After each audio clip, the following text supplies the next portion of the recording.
بسم اللہ الرحمن الرحیم۔ السلام علیکم ورحمۃ اللہ وبرکاتہ۔ ناظرین، آپ کو عظمتہ وظیفہ میں خوش آمدید کہتے ہیں۔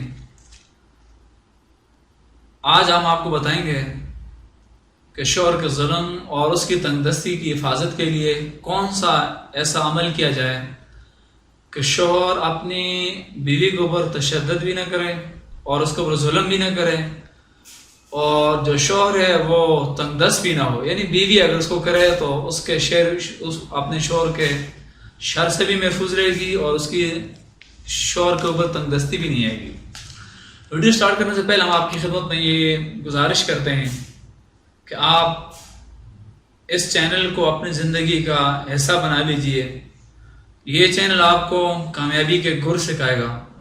یہ چینل آپ کو بتائے گا کہ زندگی میں آپ نے کیسے جینا ہے۔ یہ چینل آپ کو یہ بھی بتائے گا کہ آپ کی زندگی پرسکون کیسے ہو سکتی ہے۔ یہ چینل آپ کو یہ بھی بتائے گا کہ آپ نے ظالموں سے، دشمنوں سے کیسے محفوظ رہنا ہے۔ تو اس کو ضرور آپ سبسکرائب کیجئے اور پسند آنے کی صورت میں ویڈیو کو شیئر بھی کیجئے اور صدقہ جاریہ سمجھ کر لوگوں کو بتائیے تاکہ پورا محلہ، پورا معاشرہ جو پرامن رہ سکے۔ ویڈیو سٹارٹ کر دیں ہم۔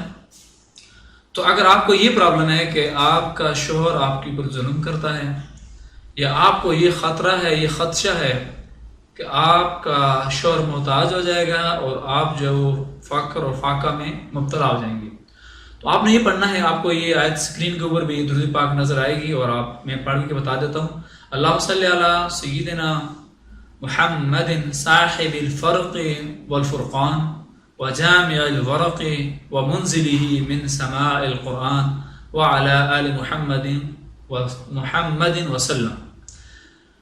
اس کا فائدہ ہی ہو، اگر شوہر مار پیٹ اور ظلم ستم کرتا ہو یا کوئی تنگ دستی یا محتاجی کا شکار ہو، تو یہ درود پاک فجر، نماز فجر اور نماز مغرب یا عشاء کی نماز کے بعد آپ نے 71 دفعہ یعنی 71 ٹائمز آپ نے اس کو پڑھنا ہے اور دعا کرنی ہے۔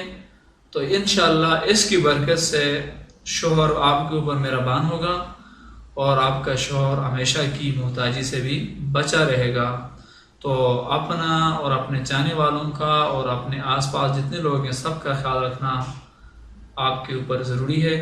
اللہ ہم سب کا حامی و ناصر ہو۔ جزاک اللہ۔